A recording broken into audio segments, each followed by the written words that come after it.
इस वीडियो में मैं आप लोगों को बताने वाला हूँ कि हमारा जो सीपी है उसको हम डेप्थ में क्यों रखते हैं। आप लोगों ने देखा होगा कि हॉट वेल के नीचे एक सीपी पंप लगा रहता है, तो वो नॉर्मल फ्लोरिंग पे क्यों नहीं लगा रहता है, उसको डेप्थ में ही क्यों रखा जाता है।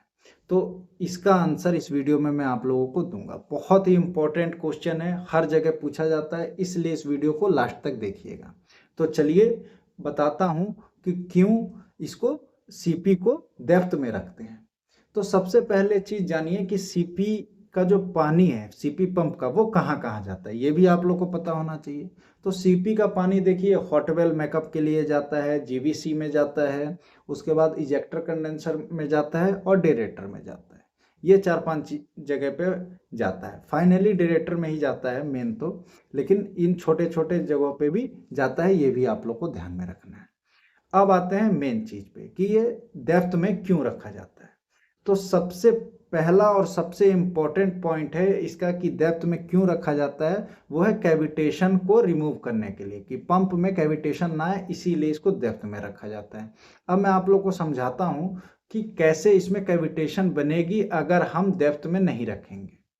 मतलब एनपीएसएच अगर मेंटेन नहीं करेंगे तो कैविटेशन जनरेट होगी।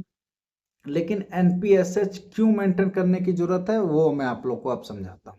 देखिए, आप लोग को पता होगा कि किसी भी वाटर को बॉईल जब हम करते हैं तो वो वेपर में कन्वर्ट हो जाता है, लेकिन उसका टेम्परेचर कितना होता है 100 डिग्री सेल्सियस, और प्रेशर कितना रहता है एटमॉस्फेरिक प्रेशर। एटमॉस्फेरिक प्रेशर पे और 100 डिग्री सेल्सियस टेम्परेचर पे अगर हम किसी भी वाटर को बॉईल करेंगे तो वो वेपर में कन्वर्ट हो जाएगा। और एक चीज आप लोग जानते हैं सेम, कि सेचुरेशन टेम्परेचर जो है वो डायरेक्टली प्रोपोर्शनल होता है प्रेशर के। ठीक है, तो हमारा जो हॉट वेल का टेम्परेचर कितना रहता है 50 या 60 डिग्री रहता है, 60 डिग्री ही रहता है।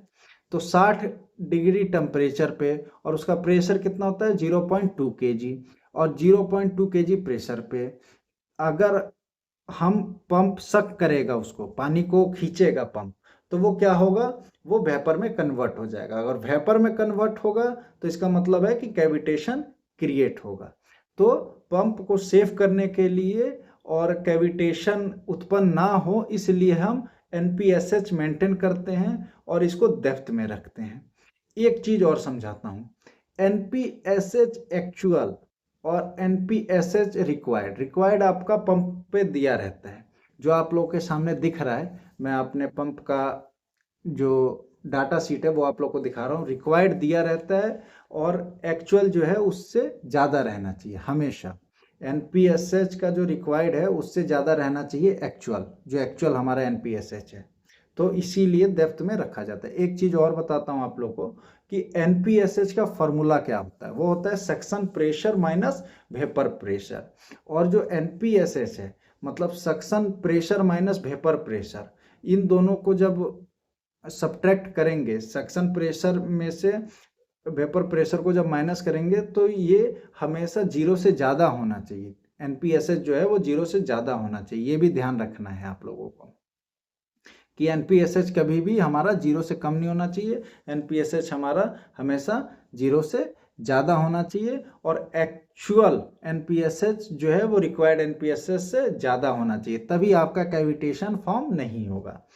अब 4-5 चीज़ें और बता देता हूँ इसी में। एक तो एनपीएसएच मेंटेन करने के लिए, दूसरा कैविटेशन अवॉइड करने के लिए, उसके बाद सक्शन स्टेबिलिटी के लिए कि सक्शन प्रेशर का जो स्टेबिलिटी है वो बना रहे।